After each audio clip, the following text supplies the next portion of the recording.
What is up, guys? Welcome back to yet another brand new Major Ben gaming video. I hope you guys are having an awesome day as always. So we're talking about PlayStation 5 Pro again today because that news is just kicking off these days at the moment. Obviously we're gearing up to probably hear something in the next, like, I don't know how many months till we actually hear, because you hear things and then obviously it launches at the end of the year this year. So I'm not sure what the timeline is, but we're gearing up for it. Obviously developers are getting consoles and things are happening. But today we're talking about the PS5 Pro enhanced label that they've talked about and the targets they want this system to hit. So I want to have a talk about that, give my opinions on it. We'll go through everything, but I'm actually pro PS5 Pro. I want a PS5 Pro. As somebody who has PC gamed in the past, I like having iterative upgrades and being able to upgrade things, kind of just a GPU upgrade or a CPU upgrade. Now, as you guys know, I'm not the biggest fan of PC gaming because I lost interest. Things broke half the time. And to be honest, fixing games was just so annoying. But having a basic upgrade of a PlayStation that doesn't cost that much really in comparison to the performance you're getting is good, and personally I like that. And in the end of the day, nobody has to go out and buy this device. That's what people seem to forget. They talk about it like, oh, PS5 Pro, like, we've only just got these consoles. It's like, well, yeah, you don't have to go out and buy this. Like, you can still run all the games, so don't buy it. And then other people who do want the Pro experience can buy it. Where it does annoy me is the fact that there's 8K and 4K 120 printed on the PS5 box, and that doesn't happen. That was promised to us and hasn't happened, and they're literally promising the same thing from this box. That's what I find annoying. But anyway, let's discuss. So, PS5 Pro enhanced label to boost upcoming games. According to a report from Insider Gamer, who have learned that the console manufacturer has a checklist of features that will qualify games for the label. There appear to be 4 requirements for games to earn the label, which is being referred to internally as Trinity Enhanced.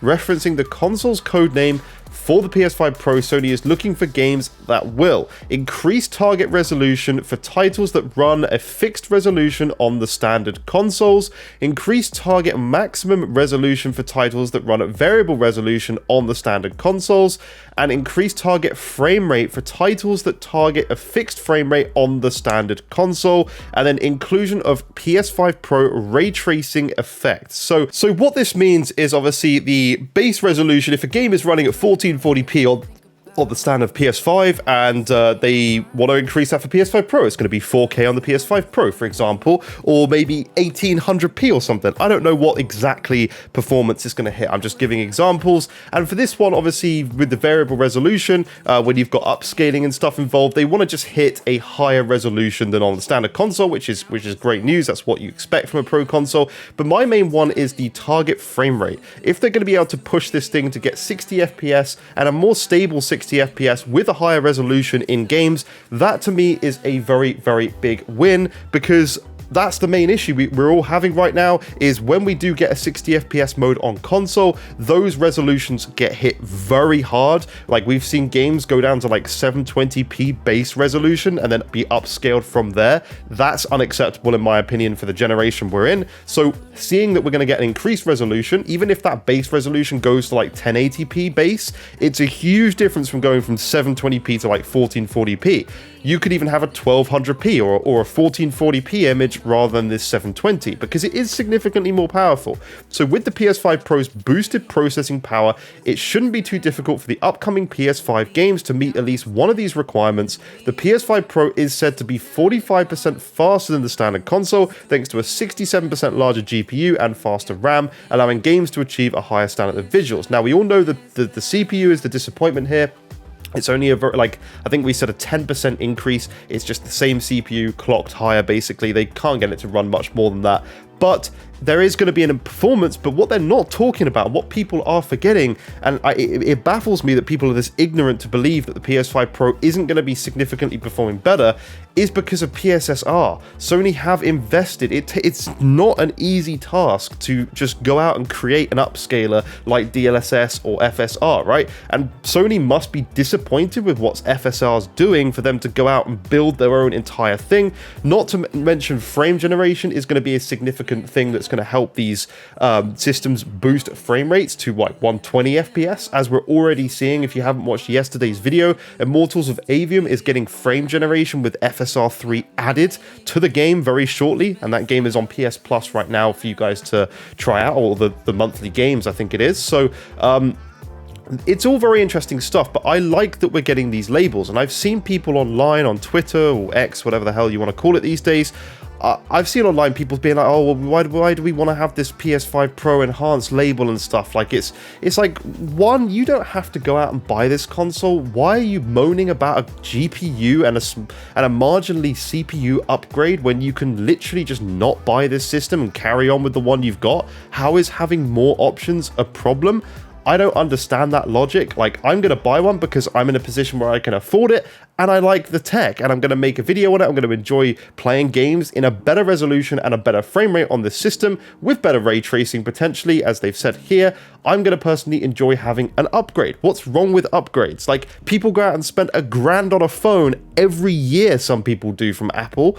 What's the problem with having this? Is way cheaper than that. You're getting much more hardware for it as well. This is not that bad in my opinion, but I do find it frustrating that what they did is lie on the box, is that we've got this 8K label on the box. Do we have any 8K games? No. 4K 120 is a very rare thing. We might get games like Prince of Persia that do that, but you know, most games are not hitting 4K 120. We all knew that was a lie early on in the generation, but a lot of consumers perhaps wouldn't. They would read that on the box and believe it. People who aren't interested in tech, like you and me, that's frustrating. I understand that point of view. And then again, we're getting the same targets with what this console generation launched with. But to be honest with you, I think everybody, including Sony and Microsoft, did not expect the gigantic leap games were going to take when these consoles were introduced. It's not like going from the PS3 era to the PS4 era where graphics improved, but not. I don't think it was that dramatic, where now things are crazy. Like with UE5 games, things look ridiculous. There is so much more stuff happening. Developers are pushing things very fast, so things just look completely different to how they did PS3 to PS4 and then PS4 to PS5.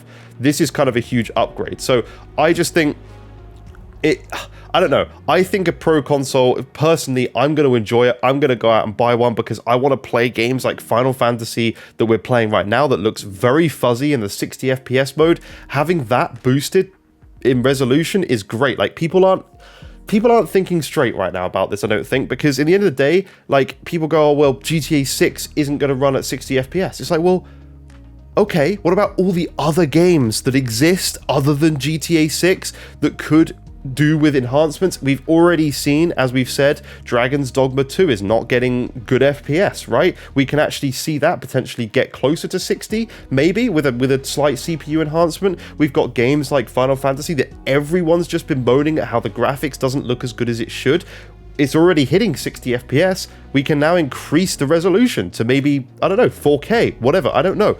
But the point is, loads of games, not just GTA 6, exist that we could see enhancements for. And then there's been people complaining, oh, well, now we're going to get a load of enhanced games. We're going to get, oh, Last of Us is going to be like, oh, we're getting this PS5 Pro enhancement. It's literally what happens on PC when you go out and buy a new graphics card. Now, if they charge for it, that's another matter.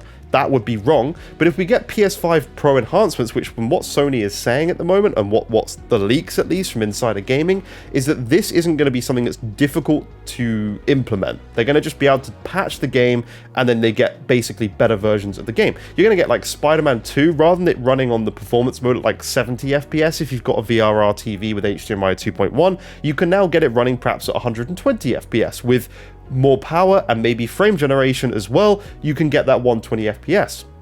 Maybe we'll see a resolution increase in the performance mode as well. Like, how is that a bad thing? It's no different than going out and buying a new GPU, except it's a hell of a lot cheaper and better performance than the GPU you'd be able to buy for this price. And yeah, like, I don't see the issue here. I don't actually understand why people are complaining so much. In my opinion, it's already surprising enough that a console that costs £450 in the UK is meant to last 8 years when there's like 4 graphics card updates in that time on PC, and people are upset over the same price or slightly more for a Pro model being a little bit better. Like, that just baffles me, to be honest. Gaming tech moves faster than ever, and I think these Pro consoles are good for the consumers that are willing to go out and buy one. Doesn't mean it's good. And people always then refer to like, oh, well, it's not going to sell well. Who cares? Like, the point is, there are some select people who will buy it. If Sony price it to the point where they're going to make money on it, they don't need to go out and be like, oh, 50% of PlayStation 5 owners own a PS5 Pro. They don't need that. Everyone always refers to that, like, oh, sales figure, oh, it's only 2% of the PS5 Pro. Who cares? If those 2% are happy playing on the platform and it makes them keep buying games on that platform because they are enjoying the graphics rather than switching to PC where they play other stuff, it's a win for PlayStation. They're still playing in their ecosystem. They're buying games on that hardware. Who cares if it's 2%? Like, I never understand that logic, but I'm pro for this. I'm excited for this, and I'm going to be doing videos on it, so stay tuned for that. And I'll see you in future videos, guys. Bye-bye for now.